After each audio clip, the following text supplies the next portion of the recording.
एहसास।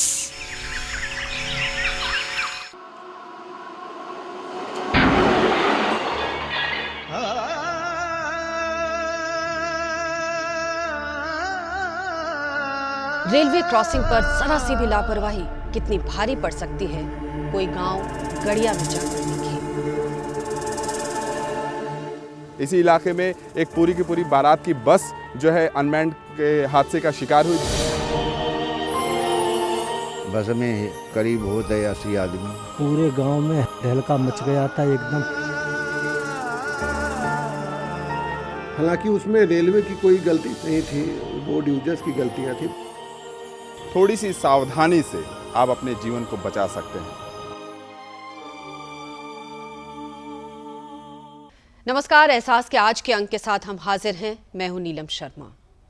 Railway crossing पर जरा सी भी लापरवाही कितनी भारी पड़ सकती है, कोई गांव गड़िया में जाकर देखे। 7 जुलाई 2011 को करीब 80-90 लोगों से भरी एक बस, बारात की बस, वापस आ रही थी। ये रात के 2 बजे बिना फाटक वाले रेलवे क्रॉसिंग पर दुर्घटनाग्रस्त हो गई। कासगंज फर्रुखाबाद रेलखंड पर तेजी से आती हुई एक ट्रेन से ये बस जा टकराई थी। इस हादसे में 39 लोगों ने मौके पर ही दम तोड़ दिया, 30 लोग घायल हो गए। हादसे के आज 2 साल हो चुके हैं, लेकिन आज भी गड़िया गांव के लोग उस कहर वाली रात को जी रहे हैं।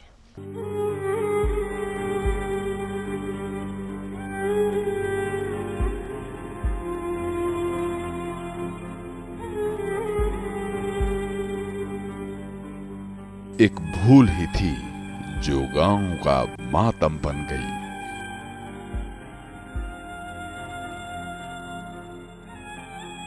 मैं तारीख 6 को बारात में गया था।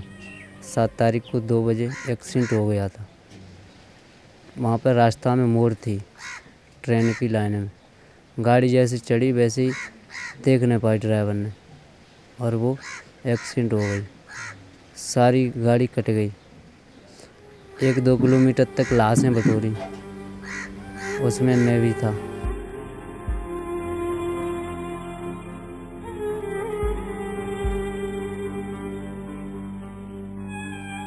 मानवीय भूल के कारण ये पूरा गांव एक हादसे का शिकार हो गया, जिसमें से 34 लोगों की मौत हुई। वो सारे के सारे, अगर उनकी औसत आयु निकाली जाए तो 22 से 25 साल की आती है। अभी उम्र कंधों पर खेलने की थी, लेकिन किस्मत ने ये क्या लिख डाला, मासूम कंधों पर अर्थी सज गई।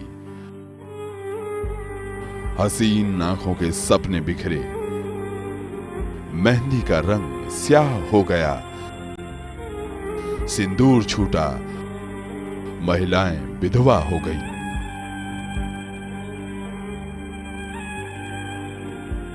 हमारे पति रेंज से कट के ख़त्म हो चुके। बच्चे हमारे 4 हैं, कुछ 2 बीघा दस्ती है, कुछ खाने के लिए साधन नहीं। हाँ, इतने इतने से बच्चे। हाथों की थरथराहट ठंडी हो गई, बूढ़ी हड्डी जम गई। यह कैसा मोड़ आ गया। जवान बेटों ने अपनी आंखें फेर ली। आपकी कितनी उम्र का बेटा था? 25 साल को। अब आपके घर में कितने हैं अभी बच्चे? कोई ना, एक हुआ।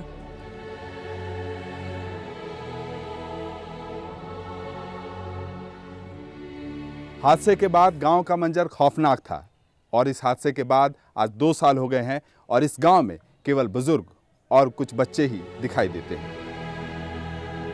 गांव गढ़िया की बेबसी पर आसपास के गांव वाले भी मौन रहे।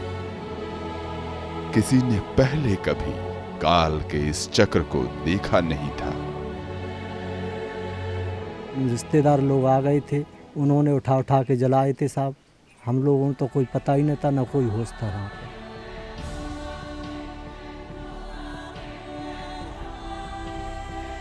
एक ही गांव से एक साथ 34 लोगों की मौत।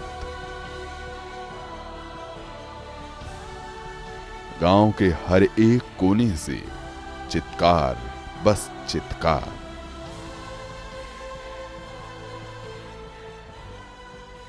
तीन बच्चे हैं, सबसे छोटा बच्चा ही है और खाने पीने के लिए कुछ है नहीं। ऐसी आपकी मान कृपा जो अपने चाहे तो सरकार से जो रोटी मांगे तो बता दे, छोटी मोटी नौकरी दे दे, झाड़ू पोंछे के लिए अपने बच्चे पाले।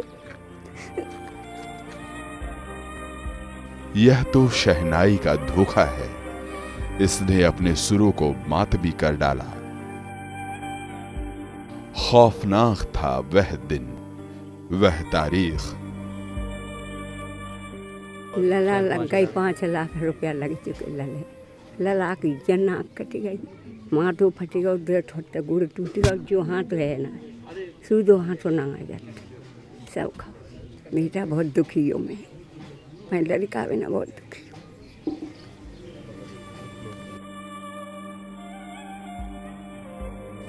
कोई तो मिटा दे उस दिन को, कहीं छिपा दे उसे कोई।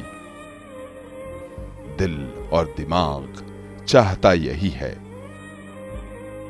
लेकिन क्या करें, ऐसी छपी है कि पीछा नहीं छोड़ती। 6 तारीख को बारात गई है मेरे ख्याल में, और 22-6 तारीख की रात को यहाँ तय हो। आपके घर से कितने बच्चे?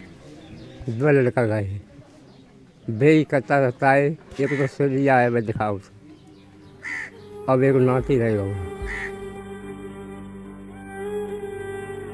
हादसे में पूरा गांव उजड़ गया। दिल आज तक घबराता है। कहीं किसी शादी, किसी रिश्तेदार के यहां कोई जाना नहीं चाहता।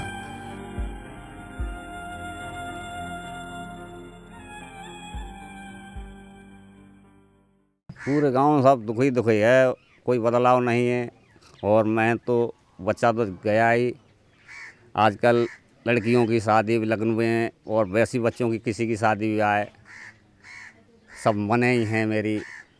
क्योंकि जाने के लिए जब मैं भी अगर चला गया तो भाई और जो छोटी बच्ची हैं उनकी साधने वाला भी कोई नहीं।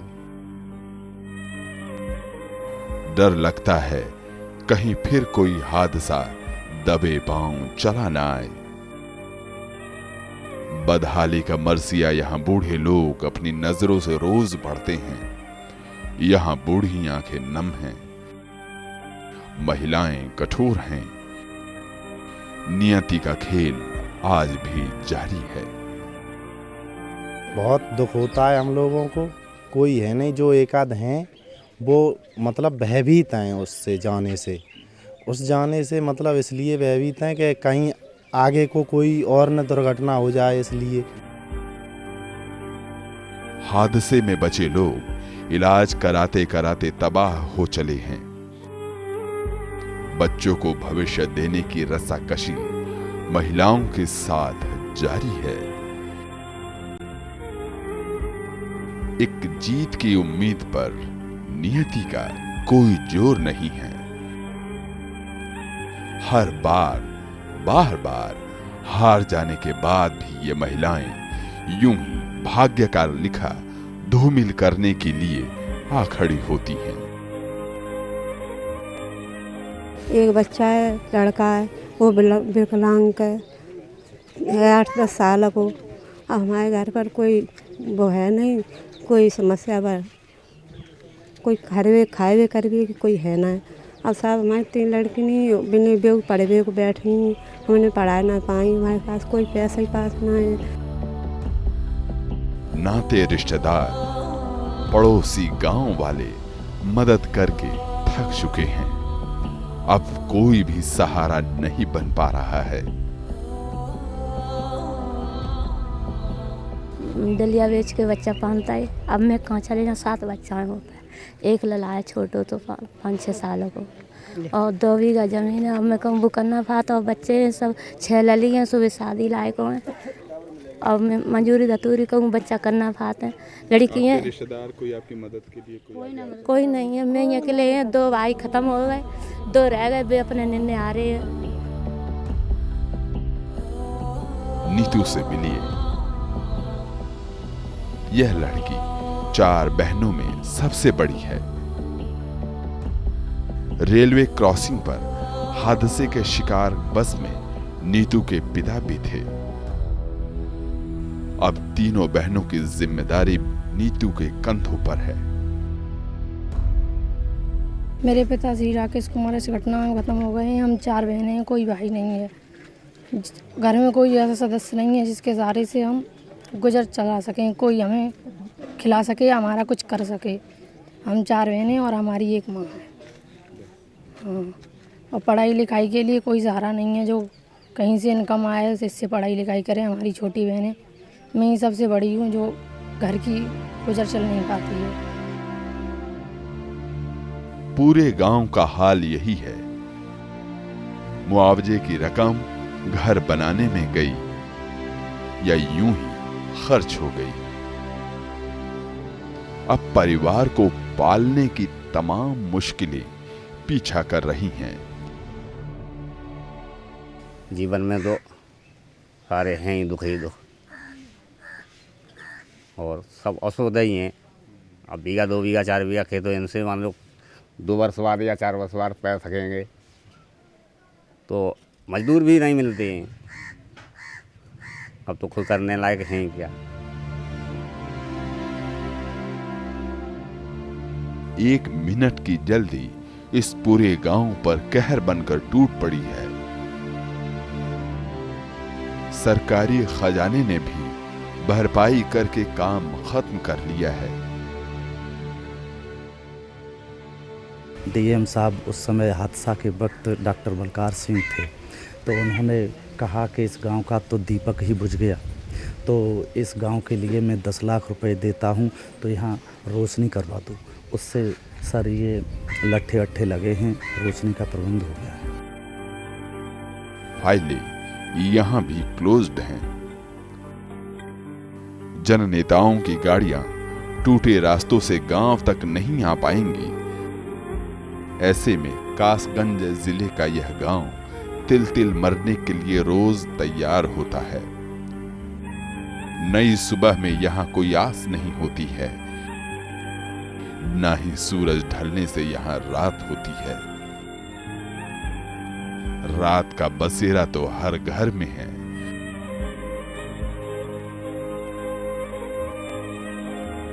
हर एक दिल में है।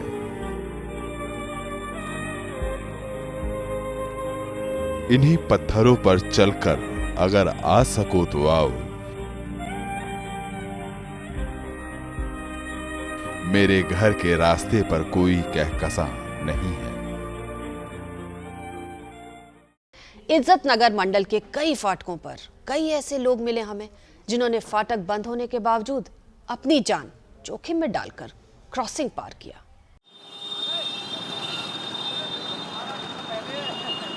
लोगों का मोबाइल फोन पर बात करते हुए रेलवे लाइनों को पार करना, तो कभी लापरवाही के साथ किसी वाहन से लाइनों को पार करना कई बार महंगा पड़ा है।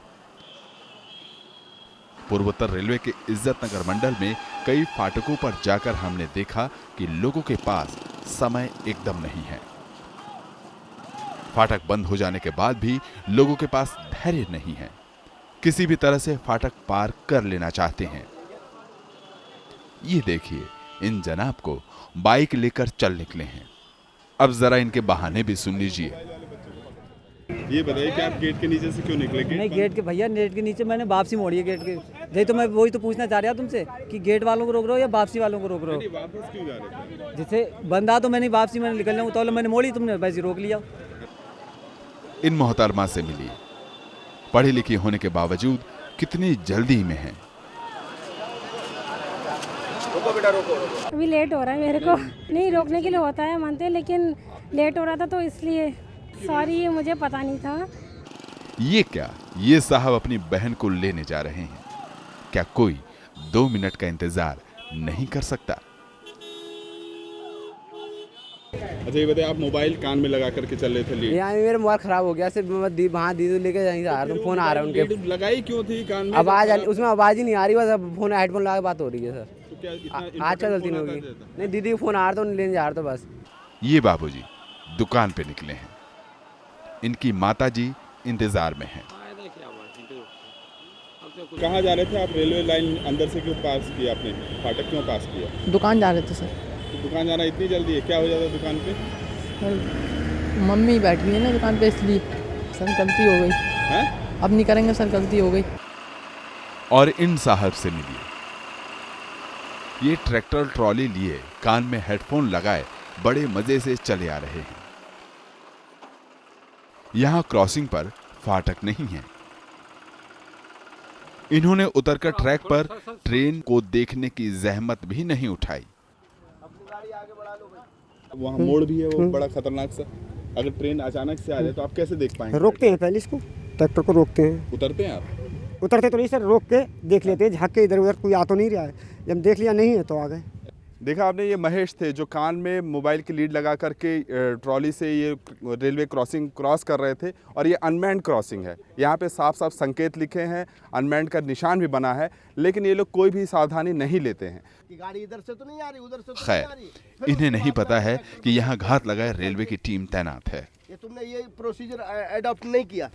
रेलवे अधिनियम की धारा 131 और मोटर वाहन अधिनियम की धारा 161 के तहत इन पर कार्यवाही हो सकती है।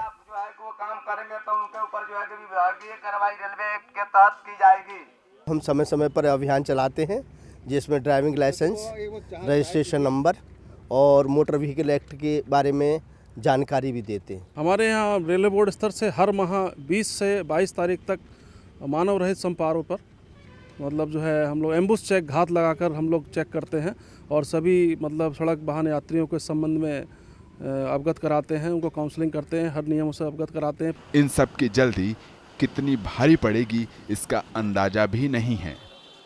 इन लापरवाह लोगों के रिश्तेदारों को इनका जिंदगी भर इंतजार करना पड़ सकता है।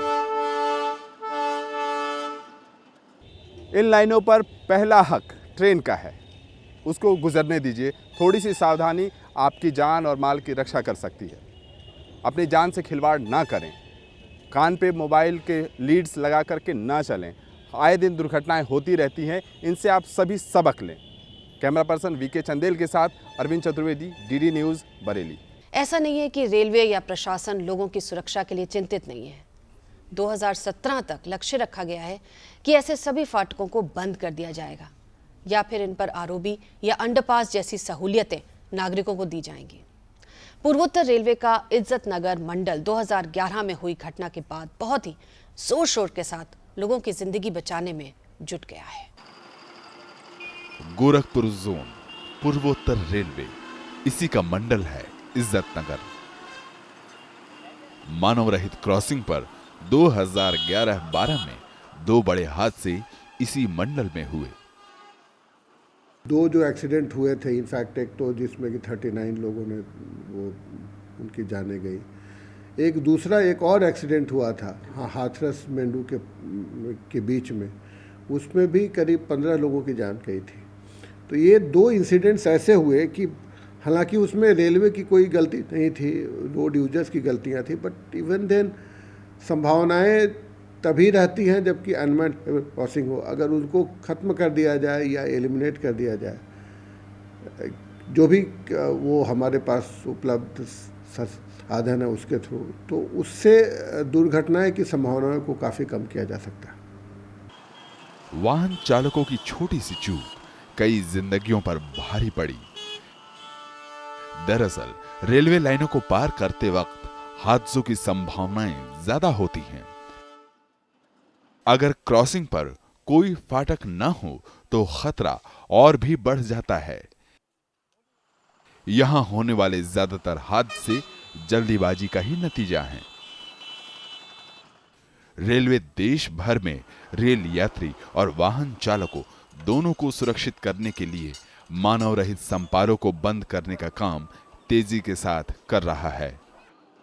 109 ऐसे मानव रहित फाटकों को आइडेंटिफाई किया है जिसमें हम लोग लो हाइट सबवे बना सके हैं, और इसका कार्य जो है हमने अपने निर्माण संस्थान को दिया है कि इसको जल्द से जल्द जो है पूरा करने के लिए कोशिश की जाए। तो अगले 3 साल के अंदर हम लोग 109 करीब लो हाइट सबवे जो है वो बनाएंगे। रेलवे के अपने नियमों के मुताबिक सभी मानव रहित संपारों को बंद कर देना मुमकिन नहीं है। इन्हें बंद करने के अपने तय मानक हैं। हालांकि रेलवे अब जोर शोर से दुर्घटनाओं को रोकने के लिए अपनी कमर कस रहा है।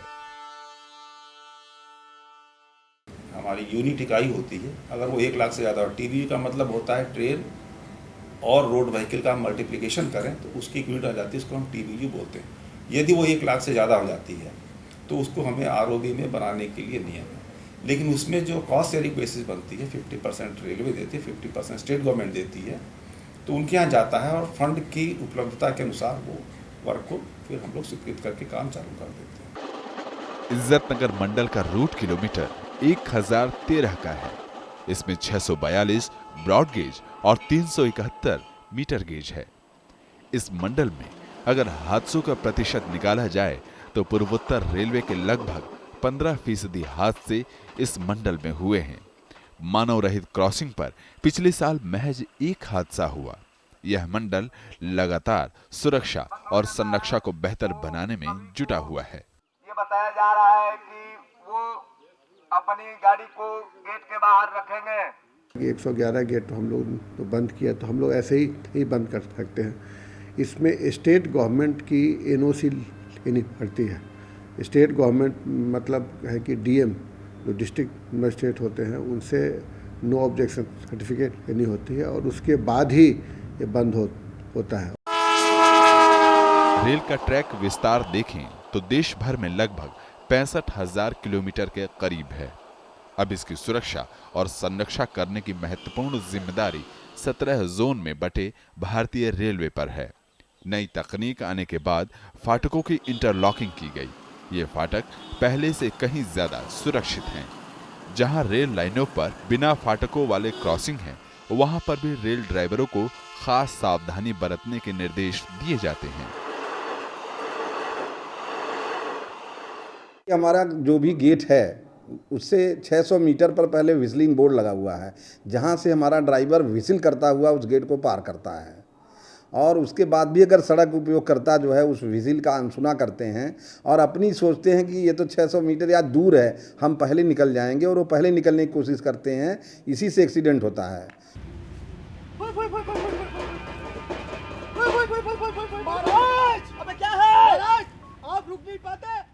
साथ ही रेलवे की तरफ से फाटकों के आसपास के गांव वालों या वाहन चालकों को जागरूक करने के लिए कई कार्यक्रम लगातार चलाए जा रहे हैं। मंत्री जी, यहाँ पर कोई कर्मचारी ठीक टाइम पर नहीं आता है।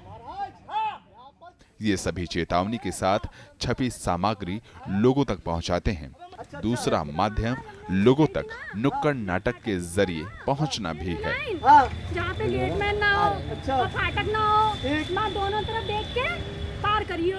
किसी चीज़ पे आप कई बार हथौड़ा मारेंगे तो चोट का निशान पड़ ही जाएगा। उसी तरह जैसे हम लोग बार बार जो है लोगों के दिमाग में डालने का प्रयास करते हैं कि आप ये गलती कर रहे हैं, आप ये ना करें, तो उससे रिज़ल्ट भी अच्छे मिले हैं। वर्ष 11-12 में हमारे यहाँ जो दुर्घटनाएं हुई हैं उसमें जो है 55 कैजुअलिटीज़ कुल हुई हैं, और पिछले वर्ष जो है 12-13 में यह फिगर घट के केवल मात्र 2 पे आ गया है। आप जब भी गेट पास लोगों को जागरूक करते वक्त सभी एहतियात बरतने के लिए प्रेरित किया जाता है और उसके बाद ही पार करें। जान है तो जहान है। इसी के साथ क्रॉसिंग पर लगे संकेतों को समझकर भी लोग सुरक्षित रूप से क्रॉसिंग को पार कर सकते हैं। सेंटर ऑफ ट्रैक से कम से कम 20 मीटर या रेल बाउंड्री पर होता है। इसके बाद जो बोर्ड आगे जो लगाए हुए हैं उसका 60 मीटर सेंटर से, और बाद का की जो बोर्ड है वो 10 मीटर उससे आगे रहता है। तो इस पर भी ये अनमेंड लेवल क्रॉसिंग है। यहाँ पर भी जो है 3 बोर्ड इस साइड को, 3 बोर्ड उधर लगाए गए हैं। अगर कोई रोड यूज़र आता है तो पहले उन बोर्डों को देखने से उसको पता चल जाएगा कि ये आगे अनमेंड लेवल क्रॉसिंग। दुर्घटना किसी भी रूप में हो, कैसी भी हो, दुखद है। भविष्य ऐसी घटनाओं को ना दोहराए, ये सीख सभी को लेने की जरूरत है। शासन प्रशासन कानून के सहारे या फिर लोगों को जागरूक करके या इन्हें सहूलियतें देकर घटना को रोकने की पुरजोर कोशिश करता है। जिम्मेदारी नागरिकों की भी बनती है। इन दुर्घटनाओं को रोकने के लिए अपना सहयोग बढ़ चढ़ कर दें।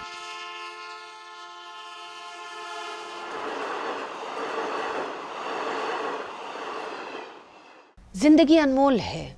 हमारा जीवन कई मायनों में अहम हो सकता है। इसे यूं ही लापरवाही से मत गंवाइए। आज के एहसास में बस इतना ही। आप अपने सुझाव हमें ज़रूर लिख सकते हैं। हमारा पता है एहसास, कमरा नंबर 226, डीडी न्यूज़, दूरदर्शन भवन, कॉपरनिकस मार्ग, नई दिल्ली 110001।